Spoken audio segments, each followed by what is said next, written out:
जय Hind, Jai Bharat, welcome to Study Capital. आप सबका फिर से बहुत बहुत स्वागत है बच्चों स्टडी कैपिटल में। मैं संस्कार शुक्ला एक बार फिर से हाजिर हो चुका हूं एक और सिलेबस वाला वीडियो लेके। सिलेबस है अपन के पॉलिटिकल साइंस का, ठीक है। अगर वीडियो पे क्लिक किया है तो प्लीज़ वीडियो को पूरा देख लेना। यहाँ वहाँ भटकती आत्मा जैसे मत भटकते रहो सीयूटी के लिए, है ना। अब भटकने का समय खत्म हो चुका है, केवल 50 दिन बचे हुए हैं सीयूटी के एग्जाम को, ठीक है। तो चुपचाप आप पढ़ाई करना स्टार्ट कर दो भाई, है ना। अब पढ़ाई करना स्टार्ट कर दो, बाद में सब चीज़ें हो जाएंगी। अगर तुम अभी यही चीज़ देख रहे हो कि बीएचयू में क्या फैसिलिटीज़ हैं, advantages in study in BHU, DU, JNU, how many seats, तो सीट धरी रह जाएंगी, एडमिट कार्ड आ जाएगा, सब कुछ आ जाएगा, तुम्हारा रिजल्ट नहीं आने वाला। तो पढ़ाई करना स्टार्ट कर दो। पढ़ाई करने के लिए जनरल टेस्ट सबसे ज़्यादा ज़रूरी है। उसका मैं स्ट्रैटेजी वीडियो पहले बना चुका हूँ। ज्योग्राफी का सिलेबस दे चुका हूँ टॉपिक वाइज, हिस्ट्री का सिलेबस दे चुका हूँ टॉपिक वाइज। आज पॉलिटिकल सिलेबस की बात कर रहा हूँ, ठीक है। चलो इंपॉर्टेंट टॉपिक देख लेते हैं पॉलिटिकल साइंस के। ये तुम्हारा एनटीए का सिलेबस है। एनटीए साफ साफ कह रहा है तुम्हारे सिलेबस समझ में आने नहीं वाला है। किसने क्या लिख दिया है? GK, GS, maths, reasoning. अब जीके में क्या पूछेगा क्या नहीं पूछेगा कुछ भी नहीं बताया है। तो मैंने सभी का अलग अलग करके सिलेबस एनालिसिस बताया है। हिस्ट्री का और ज्योग्राफी का बना चुका हूँ। पॉलिटिकल साइंस का ये रहा। अगला वीडियो आपको जनरल साइंस का मिल जाएगा, ठीक है। तो इसका वीडियो देख लो। इंपॉर्टेंट टॉपिक क्या है, हमको मेकिंग ऑफ द कॉन्स्टिट्यूशन पढ़ना है। ये क्या है सर? हमारा कॉन्स्टिट्यूशन बनने से पहले अंग्रेजी सरकार जो यहाँ पर थी उसने जितने भी एक्ट बनाए हैं उन्हीं एक्ट से कई चीज़ें हमारी सरकार में हमारे संविधान में ली हुई हैं। तो हमको सारी चीज़ें पढ़नी है, बहुत इंपॉर्टेंट है। तो ये काफ़ी इंपॉर्टेंट टॉपिक है, बहुत ज़्यादा इंपॉर्टेंट टॉपिक है, ठीक है। प्लस दूसरा इंपॉर्टेंट टॉपिक, हमने हमारे भारत के संविधान में, ठीक है, कई देशों से हमने कई सारी चीज़ें उनके जैसे किसी और देश के संविधान की कोई बहुत अच्छी चीज़ है तो हमने उस देश के संविधान की चीज़ अपने संविधान में भी जोड़ के रखी है ना। मान लो किसी और के पास कोई बहुत अच्छी चीज़ है किसी और देश के संविधान के यहाँ, तो हमने उस चीज़ को भारत के संविधान में भी रखा हुआ है। तो हमने किस देश के संविधान से क्या चीज़ ली हुई है ये तुमको पूरा आना चाहिए। ये भी एक बहुत इंपॉर्टेंट मस्ट नो टॉपिक है, ठीक है। जैसे हमारे यहाँ जो स्वतंत्र न्यायपालिका है ना, वो हमने अमेरिका वाले सिस्टम को फॉलो किया है। तो अगर आपसे पूछेगा कि स्वतंत्र न्यायपालिका का जो सिस्टम है वो हमने कौन से देश से लिया है, तो हमने अमेरिका से लिया है। तुमको ये ध्यान होना चाहिए। अंग्रेजी सरकार जब यहाँ पर थी तो उसने कौन कौन से एक्ट लेके आए थे? Government of India act, charter act, जिससे आरबीआई की स्थापना हुई थी। ये सब चीज़ें भी तुमको आनी चाहिए, ठीक है। आरबीआई की स्थापना 1935 गवर्नमेंट ऑफ इंडिया एक्ट के तहत हुई थी, ये तुमको आनी चाहिए, है ना। फिर तुमको स्टेट रीऑर्गेनाइजेशन कमेटी के बारे में पढ़ना है। इसमें 3 कमेटी हैं। एक फजल अली कमेटी है, एक अपन के धर कमेटी है और एक अपन के जेवीपी कमेटी है। जेवीपी कमेटी में जवाहरलाल नेहरू, सरदार वल्लभ भाई पटेल और पी सीतारामैया साहब हैं, है ना। तो 3 कमेटी थी जिसमें भारत के राज्यों को किस आधार पर बांटा जाए इसके लिए कमेटी बनाई गई थी। तो ये 3 कमेटी के बारे में हमको पढ़ना है। तो 3 चीज़ें क्लियर है। फिर तुमको इंपॉर्टेंट कमेटीज़ के बारे में पढ़ना है जो हमारी संविधान वाली हैं। जैसे तुमको पता होगा कि doctor Bhimrao Ambedkar drafting committee के हेड थे, जिन्होंने पूरे संविधान निर्माता के जो मेन हेड कमेटी थी वो ड्राफ्टिंग कमेटी थी। तो ऐसी बहुत सारी कमेटी थी, ड्राफ्टिंग कमेटी थी, प्रेसिडेंटल कमेटी थी, स्टीयरिंग कमेटी थी, फंडामेंटल राइट कमेटी थी, है ना। जैसे अपन के यूनियन कमेटी के हेड जवाहरलाल नेहरू थे, फंडामेंटल राइट कमेटी के हेड सरदार वल्लभ भाई पटेल थे, ड्राफ्टिंग कमेटी के हेड अपन के खुद डॉक्टर भीमराव अम्बेडकर थे। तो इंपॉर्टेंट कमेटीज तुमको याद होनी चाहिए। तो ये इंपॉर्टेंट अपन के 3rd टॉपिक हो गया। मौलिक अधिकार, फंडामेंटल राइट्स, तुमको मौलिक अधिकार 6 मौलिक अधिकार है, सारे के सारे तुमको रटे होने चाहिए। मौलिक अधिकार अच्छे से पढ़ना है। Directive principles of state policy तुमको अच्छे से पढ़ना है। Directive principles of state policy क्या है? आर्टिकल नंबर 36 से लेकर आर्टिकल नंबर 52 तक राज्यों को जो अपन के राज्य सरकार है, जो केंद्र सरकार है, उनको किस हिसाब से काम करना चाहिए, उसी को अपन डीपीएसपी कहते हैं, है ना। कि जो राज्य सरकार और केंद्र सरकार है वो किस हिसाब से देश को चलाएगी, क्या काम करेगी, उसी के बारे में अनुच्छेद संख्या जो आर्टिकल नंबर 36 से लेकर आर्टिकल नंबर 52 तक बताया गया है। और ये जो डीपीएसपी है, राज्य के नीति निर्देशक, जिसको हिंदी में कहा जाता है, ये हमने आयरलैंड से लिया हुआ है। कहाँ से लिया है सर? आयरलैंड से लिया हुआ है, ठीक है ना। तो ये सारी चीज़ें तुमको आनी चाहिए। तो मौलिक अधिकार हो गए, डीपीएसपी हो गया। फिर तुमको इंपॉर्टेंट कॉन्स्टिट्यूशनल बॉडीज पता होनी चाहिए कि भैया संविधान सभा मतलब जो अपन के चुनाव आयोग है, जो फाइनेंस कमीशन है, तो चुनाव आयोग में कितने कमिश्नर रहते हैं, अपन के सुप्रीम कोर्ट के जज की नियुक्ति कैसे होती है, हाई कोर्ट के जज की नियुक्ति कैसे होती है। तो तुमको इंपॉर्टेंट कॉन्स्टिट्यूशनल कमेटी में क्या क्या पढ़ना है? तुमको सुप्रीम कोर्ट पढ़ना है, तुमको हाई कोर्ट पढ़ना है, तुमको राष्ट्रपति की शक्तियाँ क्या होती हैं, तुमको प्रधानमंत्री की शक्तियाँ क्या होती हैं, राज्यपाल की शक्तियाँ क्या होती हैं और चीफ मिनिस्टर की शक्तियाँ क्या होती हैं। तो तुमको इंपॉर्टेंट कॉन्स्टिट्यूशनल बॉडीज में इन सब के बारे में पढ़ना है, ठीक है। कि सुप्रीम कोर्ट के जज की रिटायरमेंट कब होती है, क्या क्वालिफिकेशन होती है सुप्रीम कोर्ट के जज बनने के लिए, ये सब चीज़ें अपन को इंपॉर्टेंट कॉन्स्टिट्यूशनल कमिटीज में पढ़ना है, ठीक है। फिर अपन को इंपॉर्टेंट आर्टिकल्स याद करने हैं। देखो हमारे अभी इंडिया कॉन्स्टिट्यूशन में लगभग 480 आर्टिकल हैं। अब 480 तो याद कर नहीं पाओगे, ना ही याद करने हैं।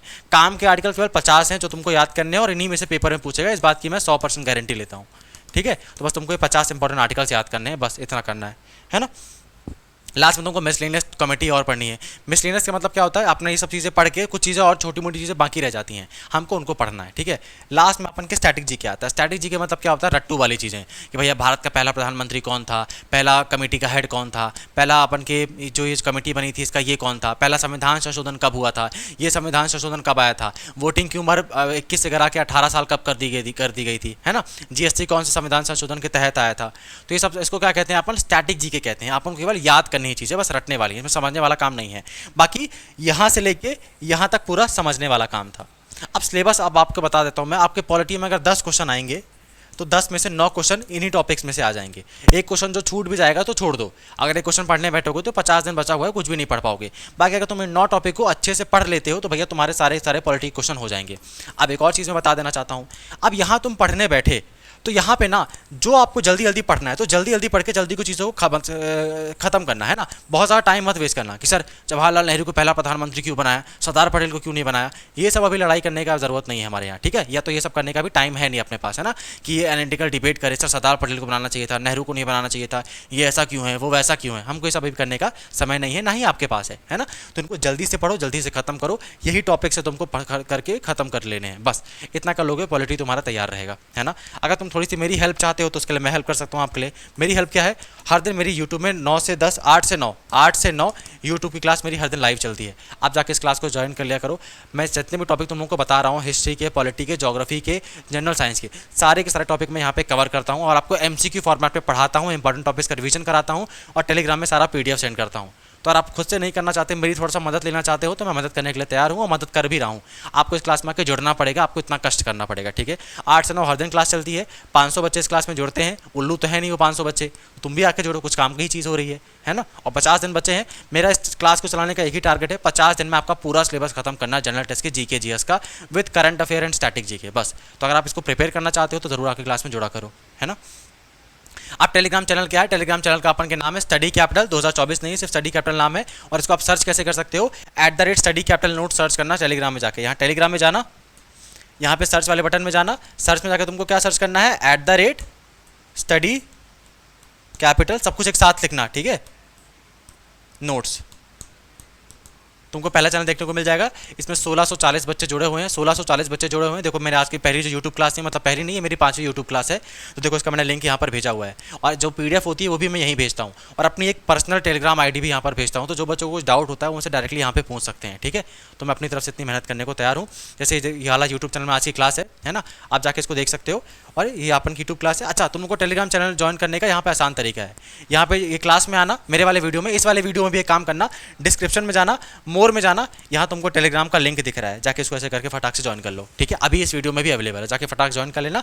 ये रहा चैनल, 1680 बच्चे जुड़े हुए हैं, ठीक है। चलो, तो यहाँ तक चीज़ें क्लियर है। तो हम लोग को फ्री क्लासेस के बारे में बता दिया, इंपॉर्टेंट टॉपिक्स के बारे में बता दिया, टेलीग्राम के बारे में बता दिया, पीडीएफ यहीं सेंड करूँगा। मैं अपनी तरफ से पूरी मेहनत करने को तैयार हूँ, आप लोग भी अपनी तरफ से मेहनत करना शुरुआत कर दो। केवल 50 दिन बचे हुए हैं। जब तुम इस वीडियो को देख रहे होगे तो 49 डेज बचे हुए होंगे। उसके बाद तुम 5 दिन सोचोगे तो 40 दिन बचे हुए होंगे। फिर तुम पढ़ाई शुरू करोगे तो 10 दिन बचे हुए होंगे। फिर तुम फेल हो जाओगे, है ना।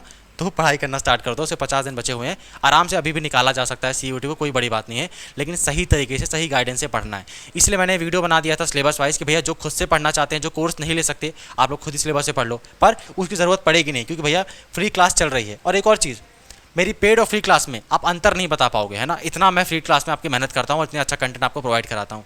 तो ज़रूर आके फ्री क्लास में जुड़ना, 1-2 दिन आपको खुद ही पता लगेगा, ठीक है। तो आपको इस वीडियो मिल चुके हैं। अब देखो, जैसा मैंने आपको वीडियो का प्रॉमिस किया था, ज्योग्राफी का सिलेबस 10 तारीख को ही दे चुका हूँ, हिस्ट्री का सिलेबस 12 तारीख को दे चुका हूँ, सॉरी हिस्ट्री का 11 तारीख को दे चुका हूँ, पॉलिटिकल साइंस का 12 तारीख को दे चुका हूँ। उसके बाद बच्चे मुझसे बहुत पूछते हैं, सर बीएचयू में आने के लिए जनरल टेस्ट देना पड़ेगा, लैंग्वेज कौन सा देना पड़ेगा, जेएनयू में क्या करना पड़ेगा, डीयू में क्या करना पड़ेगा।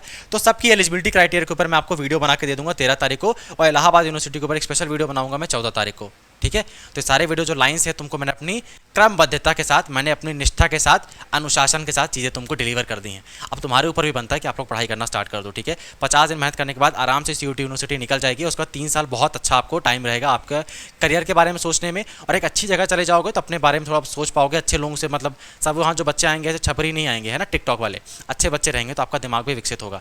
तो प्लीज़ पढ़ाई करना स्टार्ट कर दो आप लोग। आपका 12th का रिजल्ट आ चुका है, सब चीज़ें हो चुकी हैं, अच्छे नंबर आए हैं, तो अगर यूनिवर्सिटी भी अच्छी मिल जाएगी तो इससे अच्छी बात है ही क्या, है ना। तो ये 2 चीज़ें हो चुकी हैं। चलो तो इस वीडियो को एंड करते हैं। आपसे मैं मिलता हूँ अगले वीडियो में, जो कि आपको 13 तारीख को मिल जाएगा एलिजिबिलिटी क्राइटेरिया का। फ्री वीडियो कहाँ से देखना है, मतलब फ्री क्लास जो मेरी है जनरल टेस्ट की 8 से 9 हर दिन लाइव चलती है, जरूर आके जुड़िएगा, ठीक है। तब तक के लिए मेहनत करते रहो, पढ़ाई करते रहो, और पढ़ाई आज से ही शुरू कर दो जब तुम ये वीडियो देख रहे हो। चलो बाय।